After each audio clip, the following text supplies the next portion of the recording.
தெனாலிராமா, நீ சென்று இவ்வளவு நாளாகியும் ஒரு தகவலும் வரவில்லை. நீ மன்னரை கொல்வது எப்போது? மக்கள் கண்ணீர் துடைப்போம்.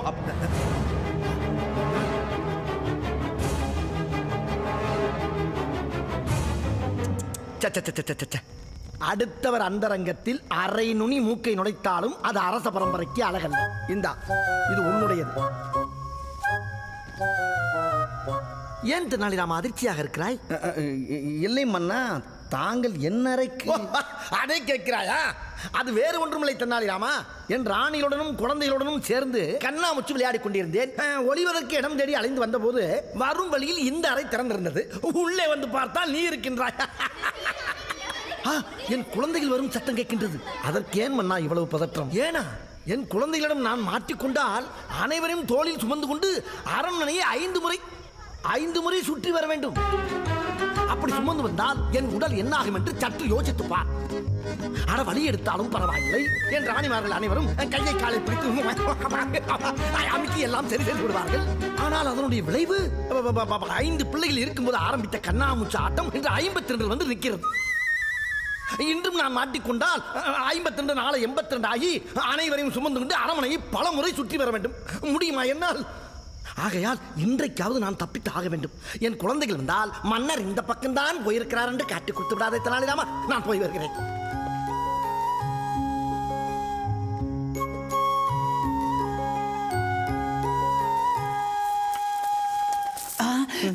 அங்கே பாருங்கள், புங்கனவள்ளி எங்கே ஒளிந்திருப்பாள்? மன்னரே அவன் அறைக்கு வரும் அளவுக்கு வசியம் செய்து விட்டான் அந்த தெனாலிராம்.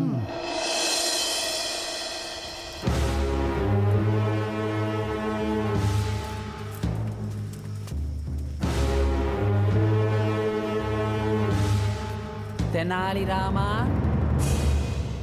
வாருங்கள் வாருங்கள். அழைத்திருந்தால் நானே உங்கள் அறைக்கு வந்திருப்பேனே. மன்னரே உன் அறைக்கு வரும்பொழுது நாங்கள் வருவதில் என்ன ஆச்சரியம் இருக்க போகிறது?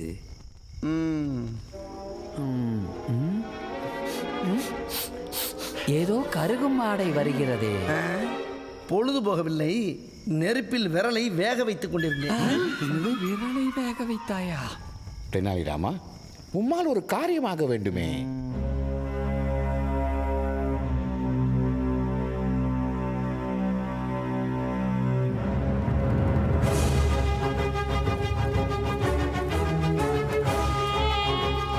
மறுத்துவிட்டார். நம் விருப்பத்திற்கு மாறாக நடக்கும் அந்த தெனாலிராமனை அன்றைக்கு நந்திவர்ம ராயரை அனுப்பியது போல் அதே இடத்திற்கு அனுப்பிவிட வேண்டியதுதான். அவனை அழிப்பது என்பது அவ்வளவு சுலபமான காரியம் அல்ல.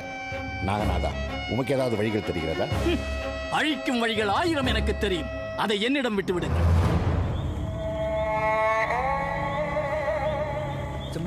பணம் வாங்கி சென்றவர்களிடமிருந்து இதுவரை ஒரு பதிலும் வரவில்லை. இந்த அமைச்சர்கள் என்னதான் நினைத்துக் கொண்டிருக்கிறார்கள்? உயிர் மீது அவர்களுக்கு ஆசை இருக்கிறார். கடைசியாக அவர்களுக்கு ஒரு எச்சரிக்கை அனுப்பு. இதற்குத்தான் அவர்களிடம் பணம் வாங்க வேண்டாம், மாட்டிக்கொள்வோம் என்று அப்போதே எச்சரித்தேன். நீங்கள் கேட்கவில்லை. இதோ இந்த மகானுபாவர் தான் வந்ததை விட வேண்டாம், முதலில் பணத்தை வாங்கிக் கொள்வோம், பிறகு பார்த்துக் கொள்ளலாம் என்று நம்மை எல்லாம் தூண்டிவிட்டார். நான் தூண்டிவிட்டாலும் உங்களுக்கு புத்தி எங்கே போயிற்று? நீர் மட்டும் என்ன பெரிய யோகியன் போல் பேசுகிறாய்? எப்பொழுது பார்த்தாலும் சண்டையை நிறுத்துங்கள். இதை படியுங்கள் முதலில். இது தெனாலிராமன் அறையிலிருந்து புறப்பட்ட தூதுப்புறா. மன்னரை கொல்லும் திட்டத்தை கைவிடுங்கள். இங்கிருக்கும் அமைச்சர்கள் தான் தண்டிக்கப்பட வேண்டியவர்கள். இவர்கள் கண்பார்வை என் மேல் இருப்பதால் தான் உங்கள் சந்திப்பை தவிர்க்கிறேன். என் அடுத்த கடிதம் வரும் வரை பொறுத்திருங்கள். இப்படிக்கு தோழர் தெனாலிராமன். என்னது? தெனாலிராமன் கிளர்ச்சியாளனா? இப்பொழுது இந்த மடலை மன்னரிடம் காண்பித்து தெனாலிராமன் மீது அவநம்பிக்கை ஏற்படுத்தி இங்கிருந்து விரட்டி எடுத்து விடலாமே. அவசரப்படாதீர்கள். தெனாலிராமனை விரட்ட இந்த கடிதம் மட்டும் போதாது. நான் சொல்வதை போல் மடலை மாற்றி அனுப்புங்கள். தோழர்களே, வரும் பௌர்ணமி இரவில் 3ஆம் ஜாமத்தில் அந்த மன்னனின் கதையை முடிப்பதற்கு தெனாலிராமன் நம்மை அங்கு வரச் சொல்லி ரகசிய கடிதம் அனுப்பியிருக்கிறார். உதிரத்தில் நனையாமல் உரையுள் உறங்கி கிடக்கும் நம் வாளுக்கு வேலை வந்து விட்டது. தயாராகுங்கள்.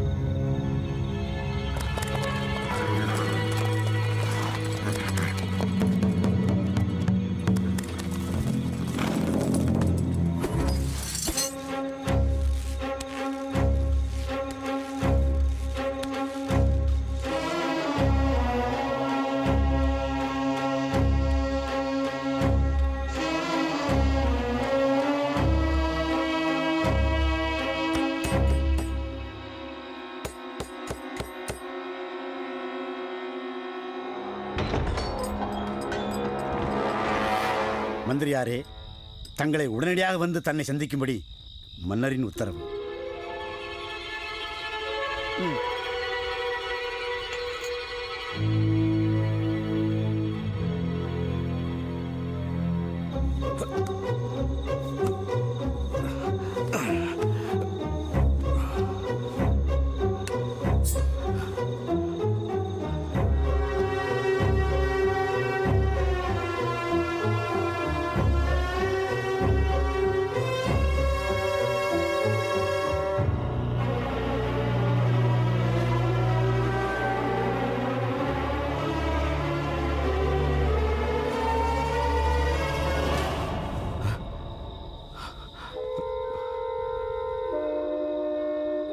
காளியப்பா, தெனாலிராமா, நீ இங்கு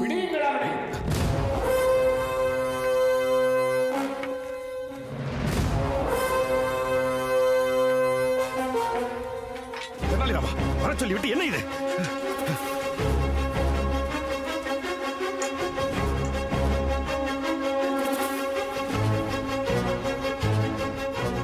நாங்கள் சொன்னதை இப்பொழுதாவது நம்புகிறீர்களா மன்னா?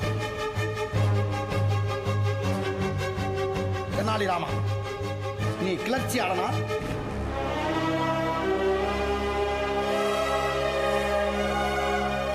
என்னை கொல்லும் திட்டத்துடன் கோட்டைக்குள் நுழைந்தவனா நீ? பதில் சொல். உண்மைதான் மன்னா, ஆனால் நிறுத்து! நீ சொல்வதை கேட்க மன்னர் தயாராக இல்லை. காவலாளிகளே, இந்த சதிகாரனை இழுத்துச் சென்று சிறையில் அடையுங்கள். என் நம்பிக்கை இழந்து விட்ட அந்த நயவஞ்சகனுக்கு சிறையில் மட்டுமல்ல, என் நகரத்துக்குள் எந்த மூலையிலும் இடம் கிடையாது. இவனை உடனே வெளியேற்றுங்க.